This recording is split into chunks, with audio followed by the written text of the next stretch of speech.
Isak tangis tak terbendung lagi pada diri Yen. Yen lebih memilih dimarahi daripada harus melihat orang tuanya hanya diam tanpa sepatah kata pun keluar dari mulut mereka.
Suara Tuan Choi terdengar parau dan bergetar.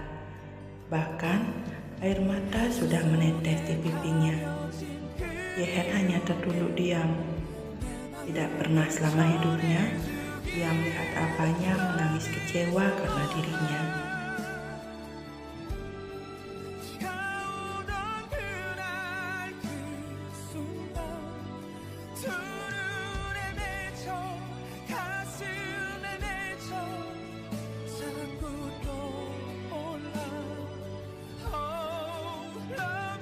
Hanya itu ucapan yang keluar dari mulut Yen.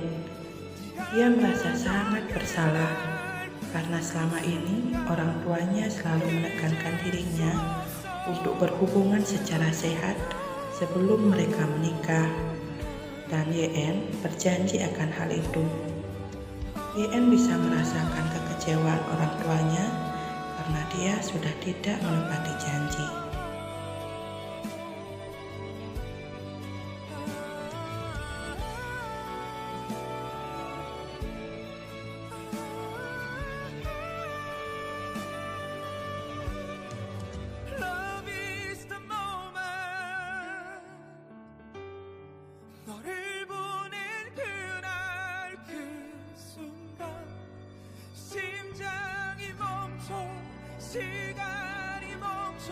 Yen memang mempunyai mimpi untuk menikah dengan Jungkook, tapi dia tidak pernah menyangka jika mimpinya diawali dengan rasa kekecewaan orang tuanya.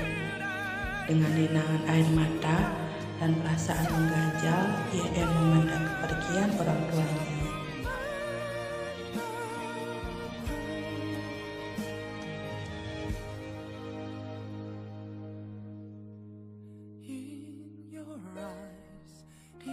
Semuanya di luar dugaan Yuna.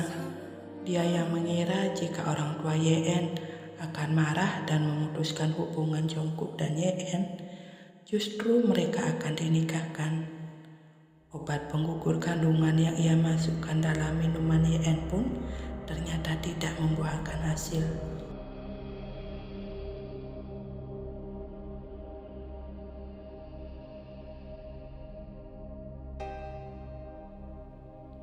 Hanya mendengar rencana pernikahan saja, hati Yuna merasa sangat sesak.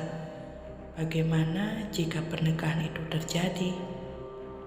Dia menganggap dunia berlaku tidak adil padanya, karena Yen selalu saja mendapatkan kebahagiaan. Dengan langkah tergesa dan pikiran kacau, Yuna pergi menyusul kedua orang tua Yen. Gadis itu pun masih bingung apa yang akan dilakukan selanjutnya.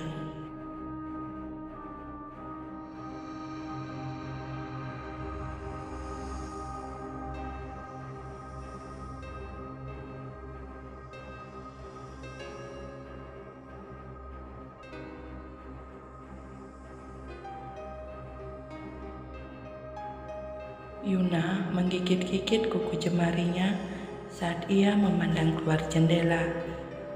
Jalanan terlihat sangat sepi. Orang tua YN sudah mengambil jalan pintas menuju bandara.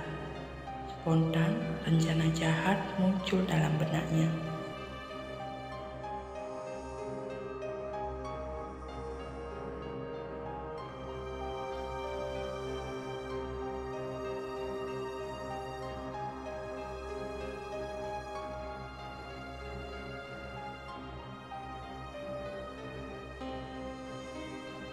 Aman Kang yang merupakan supir pribadi Yuna tidak punya pilihan selain menuruti perintah atasannya.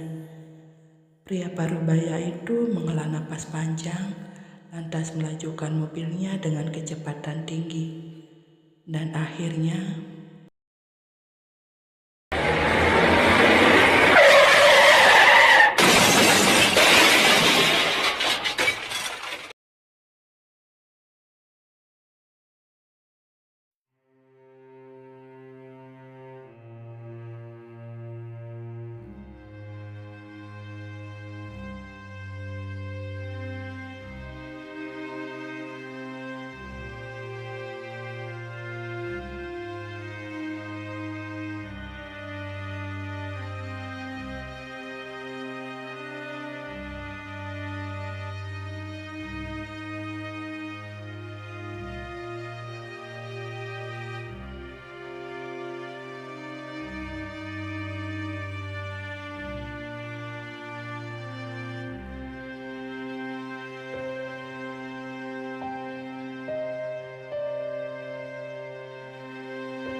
Yuna terkejut saat mendengar suara minta pertolongan dari Nyonya Choi. Gadis itu lantas berjalan cepat ke arah Pak Man Kang yang masih sibuk dengan mobilnya.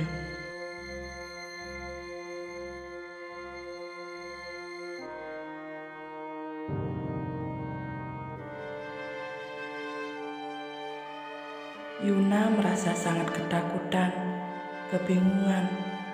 Langkahnya berjalan ke sana kemari, memikirkan apa yang harus ia lakukan. Untung saja jalanan sangat sepi.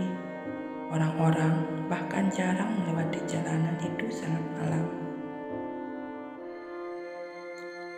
Tak lama kemudian, muncul nama seseorang dalam benak Yuna.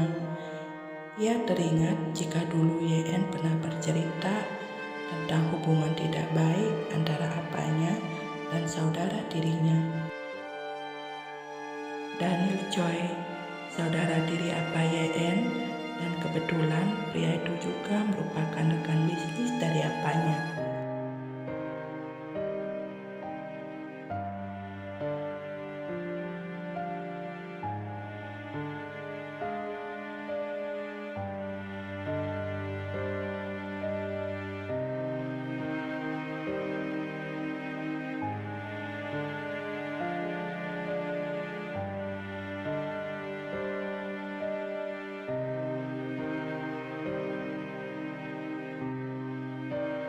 Menghubungi Daniel Choi pun tidak semudah yang Yuna bayangkan. Panggilannya dimatikan berkali-kali. Namun, saat ia berkata jika Doen Choi kecelakaan, panggilannya akhirnya terhubung kepada Daniel. 30 menit kemudian, sebuah mobil mewah berhenti di hadapan Yuna.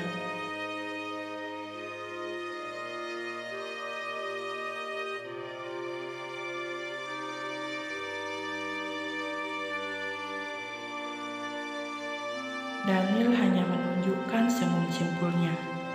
Perlahan, kakinya melangkah menuju mobil orang tua YN.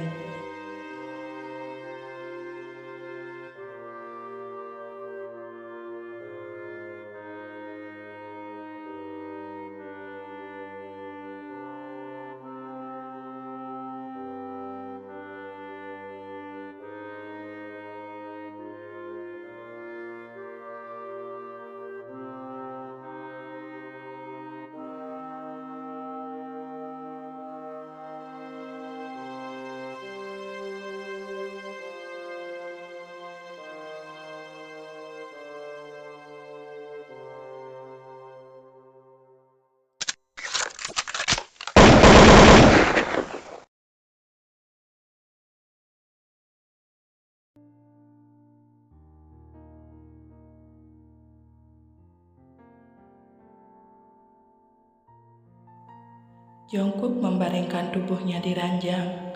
Jam sudah menunjukkan pukul 2 pagi, namun ia baru bisa istirahat karena baru saja bersenang-senang dengan teman-temannya setelah menyelesaikan tugas yang membuat kepalanya terasa panas. Tangannya kemudian mengaktifkan ponsel yang sedari tadi dimatikannya. Jongkook ingin menenangkan pikiran dan dirinya karena beberapa hari terakhir ini Yeon selalu saja bersikap curiga dan marah-marah padanya.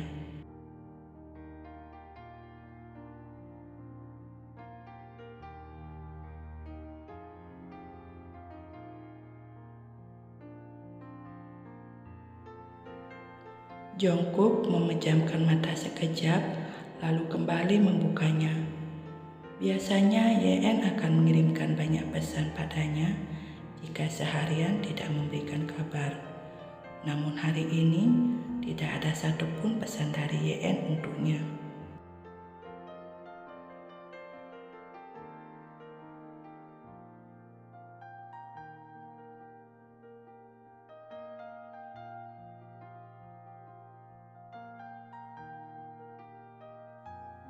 Jongkook jadi merasa sangat bersalah pada Yeon. Di saat besok ponselnya bisa dihubungi, dia berjanji akan minta maaf dan melakukan apapun agar Yeon bisa memaafkannya. Jongkook tersenyum memandangi wallpaper di ponselnya. Pria Jeon itu jadi membayangkan wajah Yeon yang sangat kesal.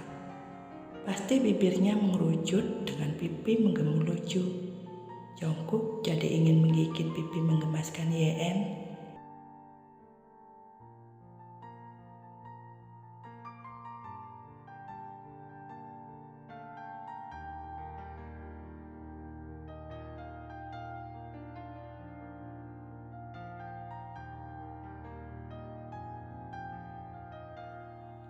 Entah kenapa perasaan Jongkook merasa sangat gelisah.